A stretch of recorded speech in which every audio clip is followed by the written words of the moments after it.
it's about us, right? Because you can, if I look at you two, right, and said each one of you has a model of reality, and that model of reality comes from all of the people you've met, books you've read, different things. Your parents had a model of reality. Your 4 grandparents, everything, and all of those people are kind of inside you and your thinking, including maybe me today, right?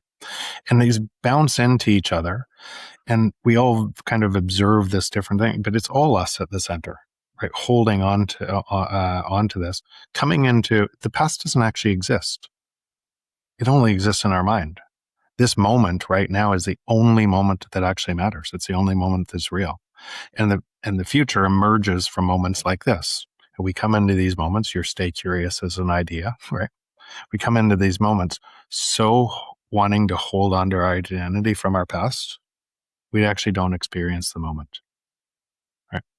We don't actually truly experience the moment. And so that gives me truly a sense of awe and gratitude of all the people, the millions of people I could never thank in my life to created who I am today, which is different than the person I was yesterday, and different, and that evolved. And then we came together, and if I look through your past, Keith, or your past, bouncing us right now, where we can have a conversation in this moment that might impact other people. Kind of is crazy powerful. Big time. But you watch what people do. You watch what most people do is their past is so their childhood trauma, their whatever it is, their stories that they tell themselves are so real for them that they make it real, and they block out anything else because they're still living in their past, or they're so wanting to run from their past into a different future, they're not living in their moment. So these moments come in, we don't live them. But what if you could? What if you actually experienced what that look like, and you could accept all of the different ideas just neutrally into shaping your now model? It would mean we're all connected. We're all completely connected to everything that has ever happened, and we're a part of what comes forward. I find that really powerful, and then I use that example that I just described in how this new thing that would be outside of any previous understanding we had ever had would be observed by different observers. And then I looked at I looked at not bad people or anything else, but what it would look like from these different observers, and what would be the reflection of that model that they believed in back to them. And so you can watch that, and you can say, what is it? But I think what you'll find is that's why this is going to be, there's way more of the observers going into this new thing that don't understand it. Yeah. And such a good point. We see that all the time on the internet, where like people come to whatever piece of content they're consuming, like looking for something, and they always find it. Yeah. Right. It's so fascinating to see all these people. And then I always wonder, it's like, have you ever thought about it? You're zooming in on one thing and you're missing out the bigger picture. And so what you just said there, and I honestly, I think about this all the time, is when I watch the chaos and I watch what people believe, and they're so sure of their beliefs and they reinforce their beliefs, and everything around them is the same belief, and they look for people that kind of thing. Then I ask the next question: if that's true for just about everyone I know, it has to be true for me too. Has to be, right? And so now, how do you pull yourself out of that and ask just the same thing you did a different way, right? How do you pull yourself out and just be? Here's a different way. 10 people could say something great about you. One person could say something bad about you. You'll think about the bad all day. Why is that, right? And it's because it's shattering our identity. Or what we tell, and that feels bad, and the good ones feel, but both the good and the bad is just information.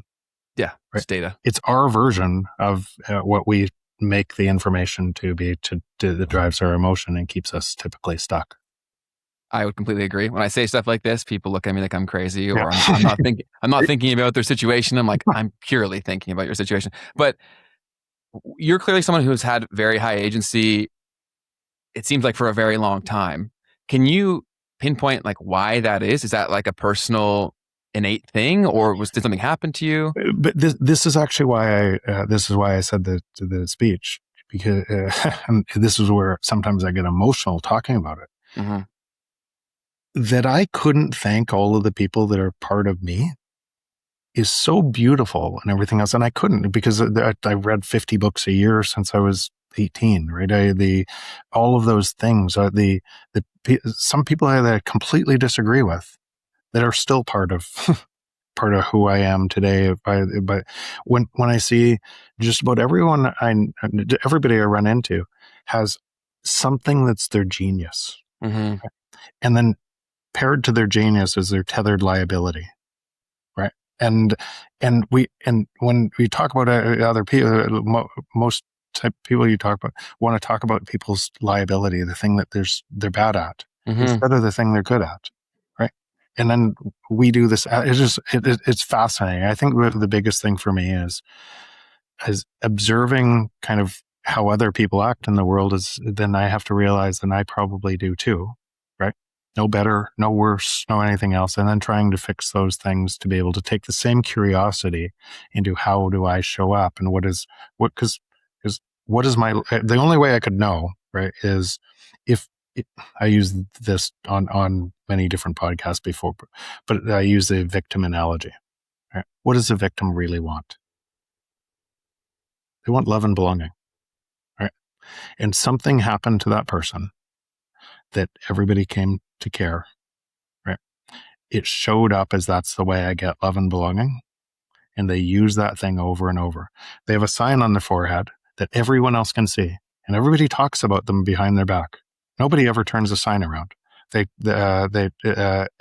what they do, and as people move away because it's too hard to be around that person, they double down to create more drama to try to bring the person back. And so they have a construct, a model of reality, trying to get love and belonging, that pushes the very thing they want away with all their might, but they don't know it, right? And that same construct, if you now say somebody does that to, where do you do it? Mm-hmm. Because you probably do it, because the only way, what you realize, if you can't see those things and they can't see those things, then and love and belong, that love is abundant everywhere. Mm-hmm. If they just had a different mental model. I completely agree. Yeah, I sent a message to Keith probably about a few weeks ago. I was like, the internet is so awesome. You get to see how awesome people can be. Yeah. Right. I think that's such an amazing thing. When you truly grasp that, it's like, it's hard to not have hope for humanity when you see it on display, how amazing people can be. So that thing that you're talking about, and it creates your reality. So if you're walking down the street with two people, they see totally like, if you have that reality that's real, and somebody else has the opposite reality that people are bad, right? You'll see two different realities, and they'll both come true for each of you. It's not more true or less true. They're both true. Mm-hmm. And it's us bumping into that, when you, so that shapes your view. It shapes it shapes what the things you do, the people you meet, and the opportunities you see. A lot of people are in rabbit holes within social media that have become very toxic because it allowed for this very thing you're describing to happen at such rapid paces and perfectly built to prey on human instincts or like stimulus inside their body that makes it more effective. How can someone audit or like start that process of being like, where is this happening for me? These conversations, and then moving out of it, because you have to. So what I recognize in myself, if everyone I knew, because I use the victim analogy all the time, but let's say something in I'll use something in me, chasing more for a long time, more money, more success, more which could pull away from family things that say I wanted. And I could tell myself, all the people that tell you you're so successful, do this and everything else, would make me want to do that more, which would push my family. What are you doing? Where's our time? right? And you wouldn't even see it, and then that would create a divide in your family. So what you'd have to, if you can't see it and your friends can't see it in them, then how could you have a harsh measure? And my harsh measure is, what will somebody else, what will my wife on a scale of 1 to 10 say about our relationship? If it's not a 10, it's me. What will each of my kids say about our relationship? If it's not a 10, it's me. Because it's so easy to say, to accept the credit that everybody shines on you. And then as soon as there's something negative, assign blame to somebody else. Right? Hey, you made it to the end of the clip. That means you're probably enjoying this. And if so, just know that you can catch us live every Tuesday and Thursday at 12 p.m. Eastern. And if you want to see the full version of this episode, you can click the link in the description down below. Otherwise, YouTube thinks that you will enjoy this next.